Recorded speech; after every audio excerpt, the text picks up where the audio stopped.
That shadow padding from room to room behind you isn't love, and that's the problem nobody wants to admit. You think it's sweet. Your dog, the four-legged stalker, can't stand being 3 feet from your ankle. But what if the Velcro dog label is actually gaslighting you into ignoring something that's quietly ruining your pet's confidence? Most online videos will tell you following means you're the secure base. A 2013 study from Vienna's Clever Dog Lab showed dogs tried harder at a puzzle when their owner stayed in the room. When the owner left, they quit. That's sweet, right? Wrong. Here's the read they skip. That dog didn't keep trying because you inspire it. It quit the second you left because it never learned how to tolerate uncertainty. You're not a safety net. You've become a crutch. Following isn't devotion. It's often dependency in disguise. Think about the Milan University experiment where 83% of dogs looked at their owner before approaching a weird fan.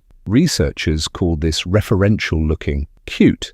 But ask yourself, what happens when you're not there to decode the world for them? Nothing. They freeze. That's not partnership. That's outsourcing their entire decision-making to you. Your dog isn't checking in for teamwork. It's checking because it never built its own threat assessment system. And you've been accidentally rewarding that emptiness every time you let it follow you into the bathroom. Here's where this gets uncomfortable. A 2024 study from the same lab found dogs will copy their owner's inefficient steps, even when the dog already knew a shorter path. That's not loyalty. That's learned helplessness parading as affection. So why do we romanticize this? Because it feels good to be needed. But need and love aren't the same thing. A truly confident dog can rest in another room. A dog with a healthy bond doesn't need to see you every second. It trusts you exist when out of sight. That's the difference most trainers won't tell you. The genetic argument comes up next. Yes, Princeton found variants in GTF2I and GTF2IRD1, the same genes linked to Williams syndrome in humans, which causes extreme sociability. Yes, wolves don't have it and dogs do.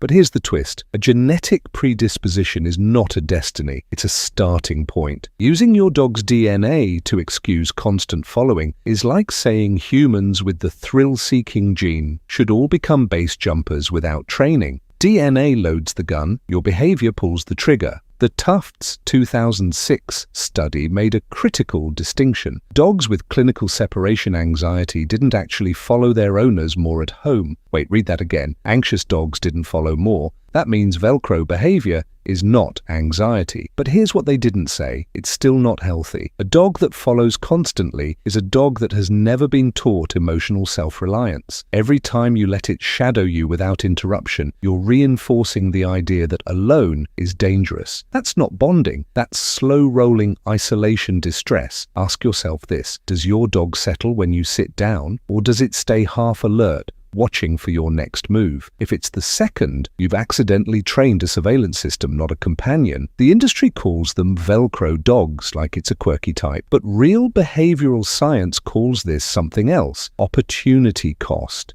Every hour your dog spends tracking your footsteps is an hour it's not sniffing, not playing independently, not building tolerance for the ordinary separation that happens every time you leave for work. So what's the fix? Start leaving doors open, but rewarding calm stays. Stop letting the dog follow into every room. Practice 30-second separations and build up. And here's the hardest part. Ignore the big eyes at the threshold.